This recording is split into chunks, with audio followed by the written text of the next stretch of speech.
Hello, everyone. Okay, so I'm gonna make a pretty quick video, I think, today. Um, what I want you guys to do is to let me know when you have completed the NLE. That doesn't have to mean that you've turned it back in necessarily. If you're waiting on your parent to be able to like drive it to the school, which you can honestly do that next week. It's not a huge deal, though. Keep in mind, well, actually, yeah, you can. So y'all don't have school on Monday, but the offices are open, assuming it's not a snow day. It does kind of seem like it could be a snow day. But if you need to get it, like bring it in by Tuesday or Wednesday, that's not bad. But I guess the Friday before spring break would be the latest. And technically, um, even though I don't have to mail them in until, what is it, like, I want to say the 18th. I kind of just made that up. And that's actually not too far off. It's like a week from now. Um, you guys are definitely supposed to take it by Friday. So make sure you have some time carved out on today or Friday at the latest to spend at least an hour on it. And let me know how that goes. And by that, I mean mostly just say, like, hey, I did it. I set some time aside. Maybe I let my parent know that I was doing it so that, I was like held accountable for some of a time limit. Please don't use dictionary, guys. I already said this, but like when we were going over the practice ones, and especially because it's easier this year due to COVID, I really feel like we could see some, if not perfect scores that are really close to perfect. It's short enough where it would not be too hard for any of you, I think, to get within like 95% correct, meaning you're just missing like one, two, maybe three. And that is without stopping to look things up in a dictionary. So please don't do that, because that's what invalidates the test and anything you would get for doing well on it. Because apparently you can get scholarships, which sounds crazy, but maybe it's just a certain amount of scholarship money for certain people who do well. If that doesn't happen, it's fine. But anyway, I just want y'all to take it legitimately. Let me know when you've done it. Let me know when you think you're going to turn it into the office. So I'm going to make this video. I had an idea maybe I would give y'all a vocab quiz, but y'all have enough going on this week. So I'm going to introduce chapter 33, and then we might rush through it next week. It doesn't seem to. There's one tricky thing about it, but it's just kind of memorizing terms for these things, for these different kind of conditions. And we've already seen conditions, but that is what the whole chapter is about. So we'll definitely be able to get on to 34 after spring break and have those final 6 chapters for the last 2 months. But conditions are about as common, apparently, as declarative, interrogative, and exclamatory sentences. And, we've seen them a lot. These sentences that are like, if this happens, then this happens, though they can happen in the reverse order. You can have the result first. But that initial part, the part that's usually the initial part, is called the protasis. We've talked about that since year 1.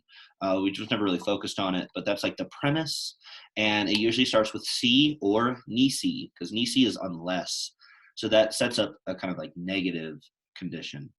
And the apodosis, these are Greek terms, that is the result, the anticipated outcome of the premise that the protasis expresses.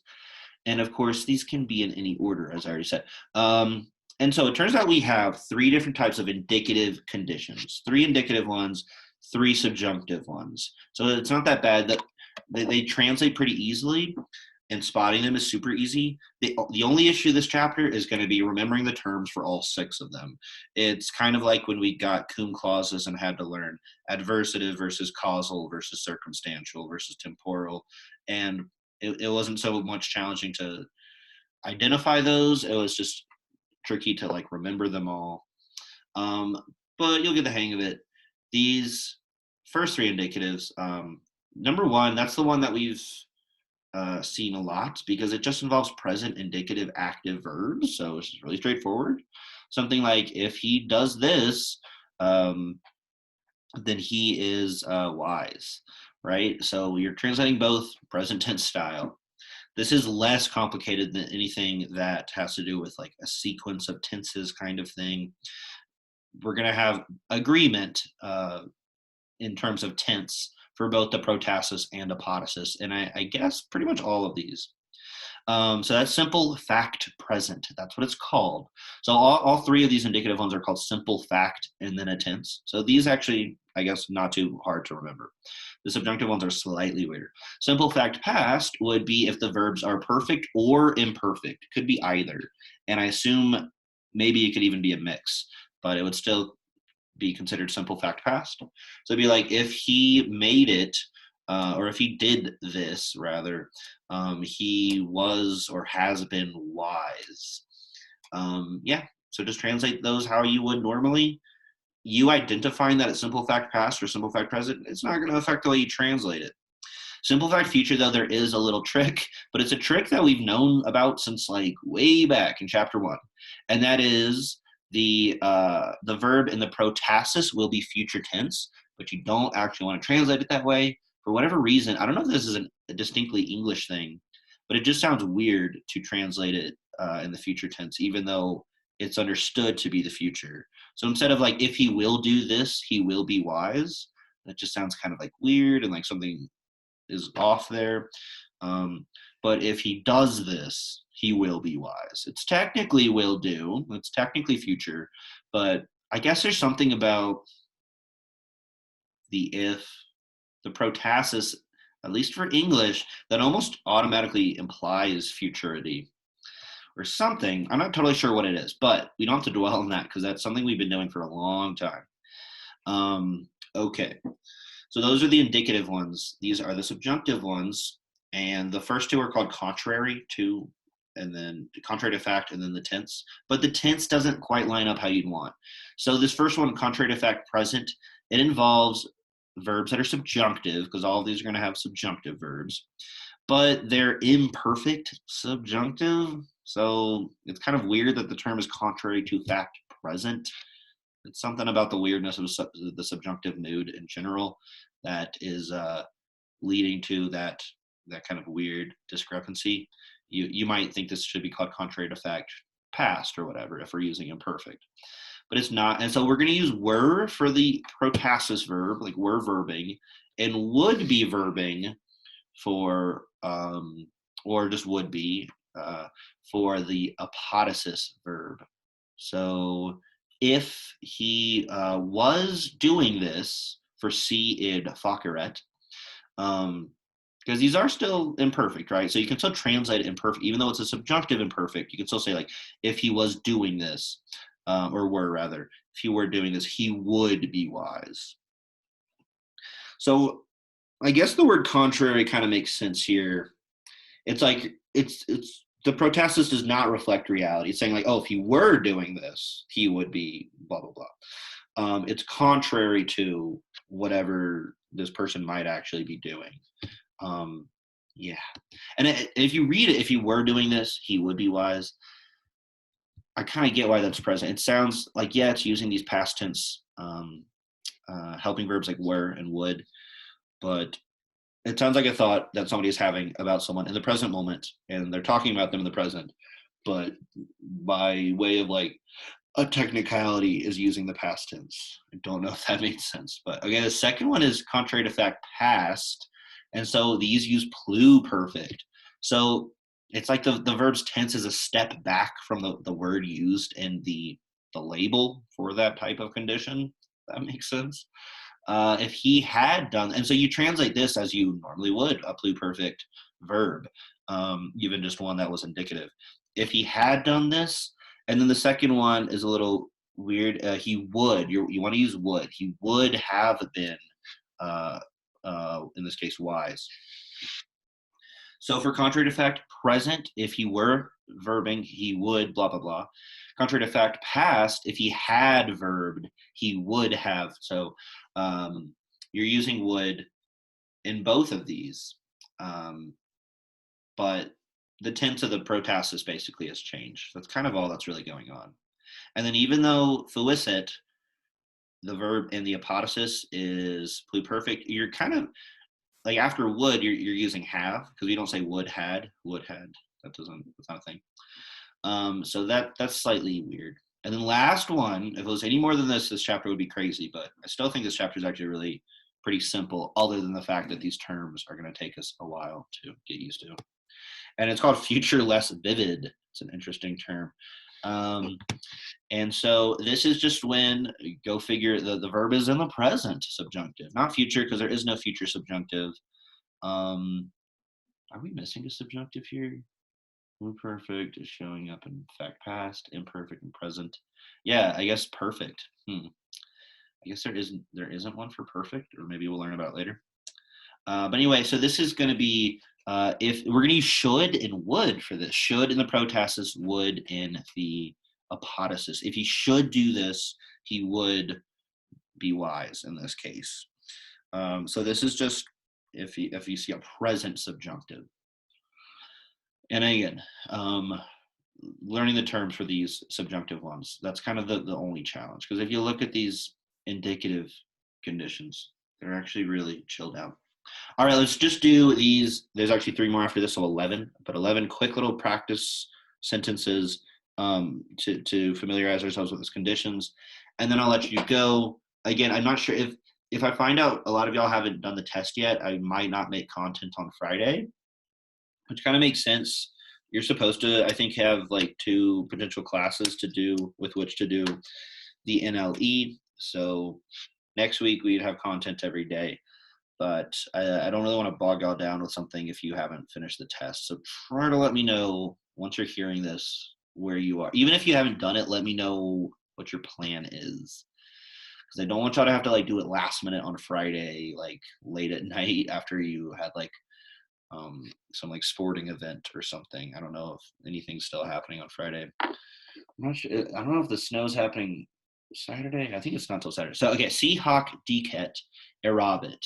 So what am I saying here? If you remember dico dicera, that's 3rd conjugation. So it might be very obvious with the second one, but these are both future.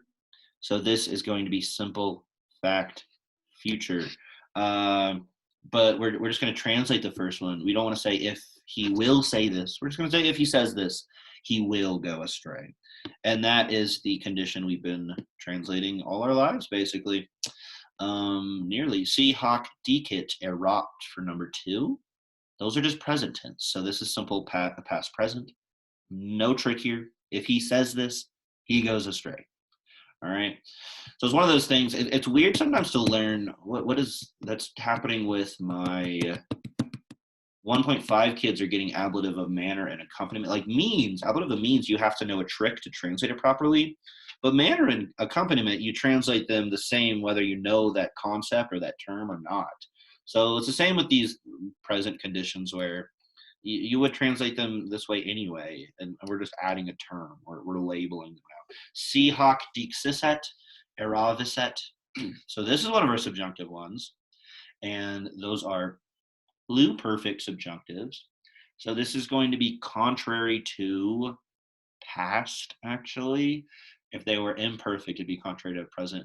But so this is like if we just translate this first one normally, if it's pluperfect, if he had said this, and then we need to whip out would. He would have gone astray or like made a mistake. So contrary to fact, past. This next one, decot and eret. Those verbs look kind of weird in a way that makes me think of we beat a liar, she wears a diamond. So they're actually just present subjunctive. So this is going to be contrary to, what is it? Oh wait, no, this is future less vivid, right? So we're going to use would and should. If he would say this, he should. No, I'm sorry. If he should say this, he would go astray.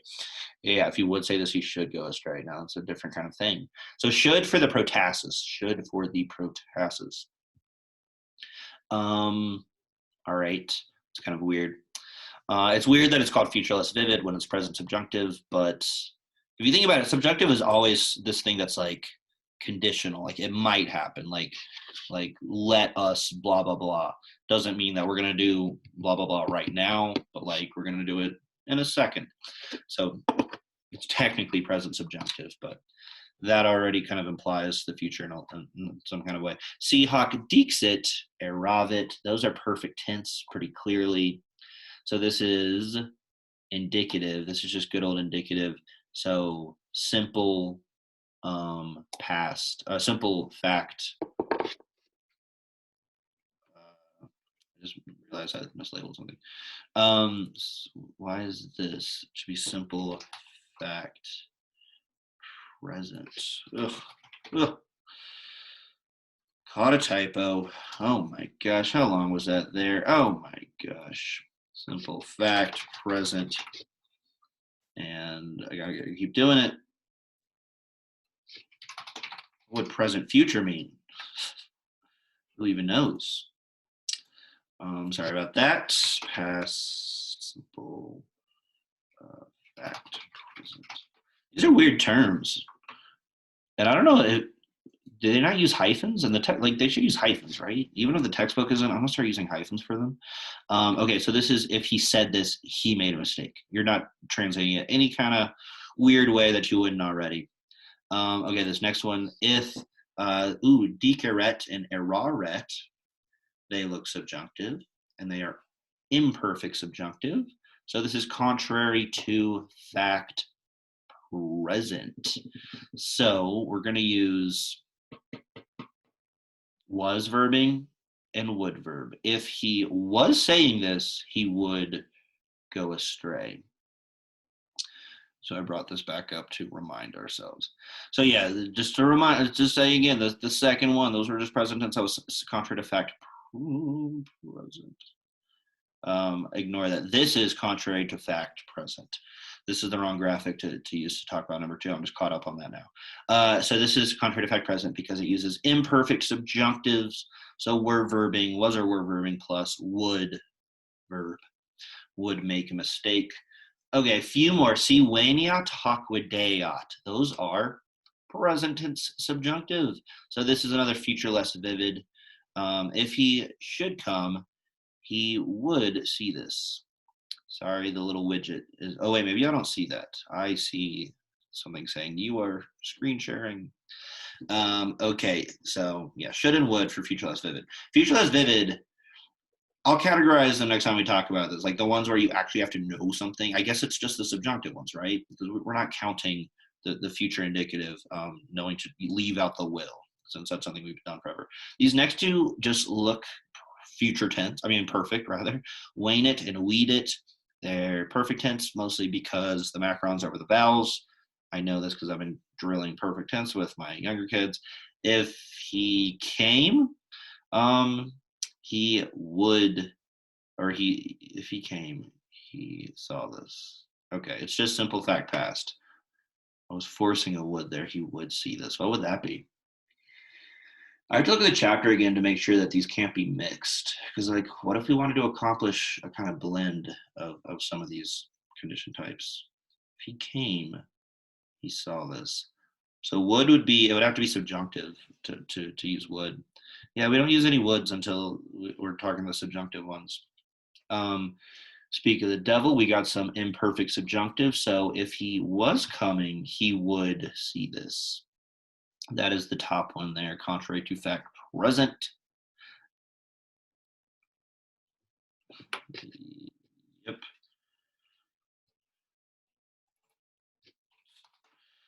Okay. If he, and oh, look, it's a simple fact future. If he comes, he will see this. You don't actually want to translate the future tense of the one and the protasis contrary to. Okay. Do we like dark mode? I'm not sure about dark mode. Going back and forth. Last one, if he, these are pluperfect. So that is contrary to past.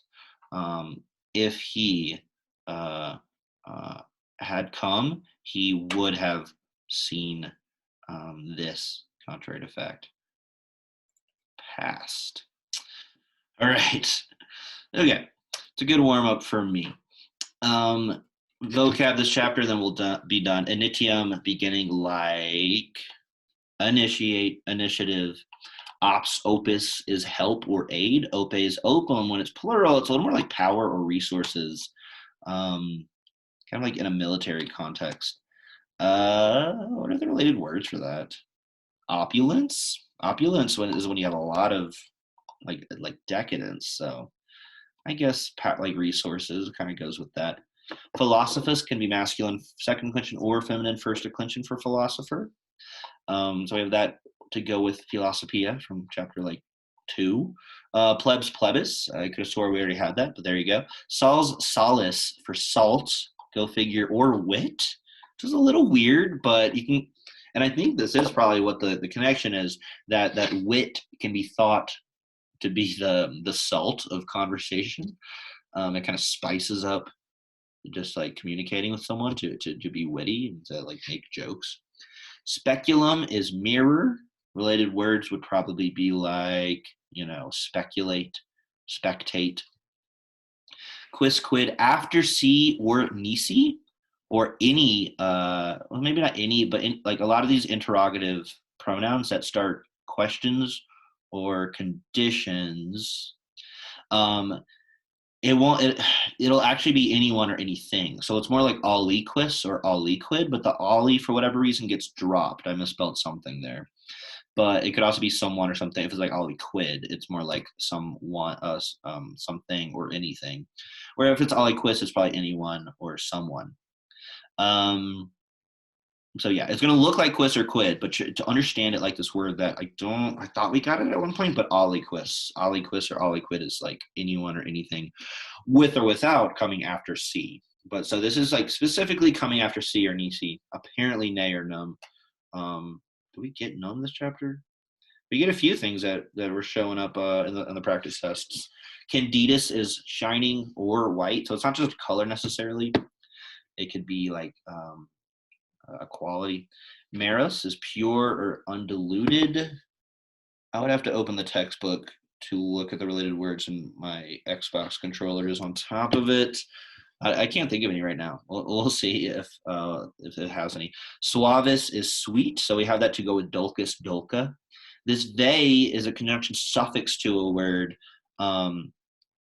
So it's basically like out happening before the word. So it's like que, but for or.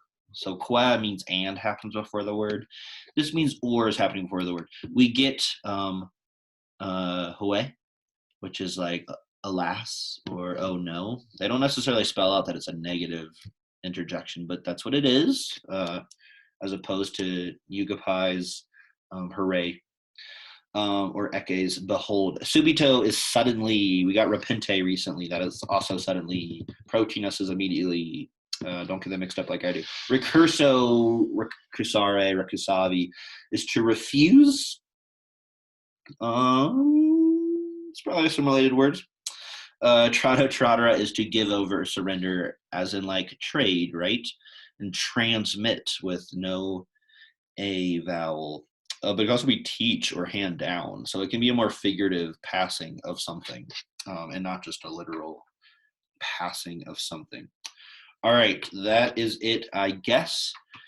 Do let me know where you guys are at with the NLE and how it went. Hopefully some of you have already taken it and it like didn't seem that crazy hard. And but if it did, that's fine. Remember, it doesn't really mean anything, but it means enough to not cheat on and to make sure you do it by Friday. All right, goodbye. Good luck with the rest of your e-learning.